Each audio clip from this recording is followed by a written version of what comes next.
Welcome Drift fans to another episode of Formula Drift Insider. I am Ryan Sage, and on this week's show, we'll be digging into this weekend's event at Road Atlanta by discussing what we can expect. We'll also go behind the scenes with JTP in Long Beach after his horrifying wreck and show how his team was able to get him back to the grid and into the top 16. And finally, we'll be debuting our 10 in 10, the top 10 moments in the 10 years of Formula Drift. First, let's start with the infamous track Road Atlanta. Road Atlanta has a special place in the hearts of Formula Drift staff, drivers, and fans because it is the first track that was ever drifted in the series. In fact, the folks at Road Atlanta had such foresight that it was them in particular that paid and constructed for what is now famously called the horseshoe or the keyhole. This specific feature makes it possible to link the track back in a circular manner and makes it one of, if not the most exciting and dynamic tracks in the world. Many drivers and indeed fans feel that Road Atlanta is the #1 track in the series with respect to challenge and overall fun factor. We here at FD Insider wholeheartedly agree. Now it goes without saying that Road Atlanta comes with quite a bit of drama. Does anyone remember Tiregate? Or how about when Daigo Saito won a controversial battle against Vaughn Gittin Jr.? Or just last year when Tyler McCoy completed an impossible pass against June Meng. So impossible, in fact, it caused FD to rewrite their rules on passing. Or how about in year one when the driver favored to win the event, Reese Millen, did not even qualify? Anyone remember that? So what can we expect this year? With Dai in the lead, can Vaughn Gittin Jr. do what he has never done at this track and win? Well, what we do know for certain is that the most successful drivers at Road Atlanta that are currently in the series would be Chris Forsberg and Daijiro Yoshihara, both who have 2 wins. Forsberg in 2007 and 2009, and Dai in 2010 and 2011. So the first and third place drivers in the series right now have the most success at this track. But what about Vaughn Gittin Jr.? Where does he fit in? Well, Vaughn came close in his championship year in 2010 with a 2nd place finish. But before and after that, Vaughn has not reached any better than top 4. And even that was all the way back in 2004. And what about Justin Pawlak?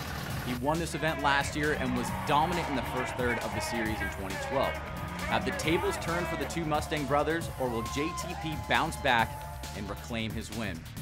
Well, we had a chance to go behind the scenes with Justin Pawlak after his horrific accident in Long Beach, and we were along for the ride as his team miraculously got him back to the grid and a spot in the top 16.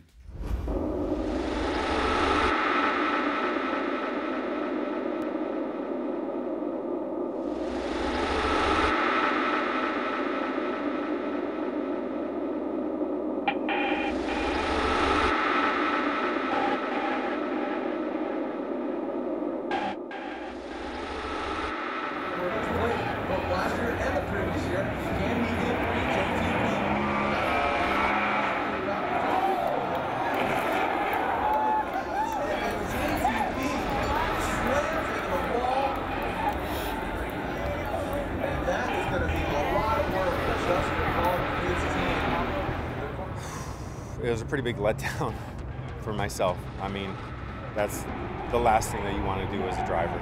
I was pushing it hard, and I knew that with this new qualifying format that you got to just come out swinging, and I swung like way deep, and just put the back end of the car way too close to the wall, way deep into the wall, and it swung me around. I stuffed the front end. I have a fantastic group of guys behind me. Falcon Tire, RTS, these guys are just a godsend. I mean, they're absolutely amazing to be able to take my mistake, rectify it as good as possible, and give me a possibility to, go out there and kind of redeem ourselves. Hopefully this will be one of those just trials and tribulations that we go through that just shows how strong of a team we have this year. I just want to, do whatever I can to make it worth their while. I mean, they're going to put their heart and soul into putting this car back together at 100% or as close to, and it's my job to make it happen on the track. Well, in just a few short days, we will find out who will reign supreme at Road Atlanta. And let's not forget guys like Ryan Turk, Frederick Osbo, Kenny Moen, and Chelsea Denofa, all who started off the year in a big way. And of course, it's never complete without mentioning the Daigo factor. Now to finish up this episode, we go to our 10 in 10, our top 10 moments in FD's 10 years. Moment number 10. The paving of the horseshoe at Road Atlanta. This distinct and historical FD landmark allows the world's best drifters to compete on one of the most unique tracks in the series. And that's why it sits at number 10 in the FD 10 in 10 historical moments. Well, that is it for this episode. See you guys in Atlanta in just a few days. And as always, you can follow us on Twitter and Instagram and like us on Facebook. And if you have any questions for me, shoot them right here, my Twitter handle. Till next time.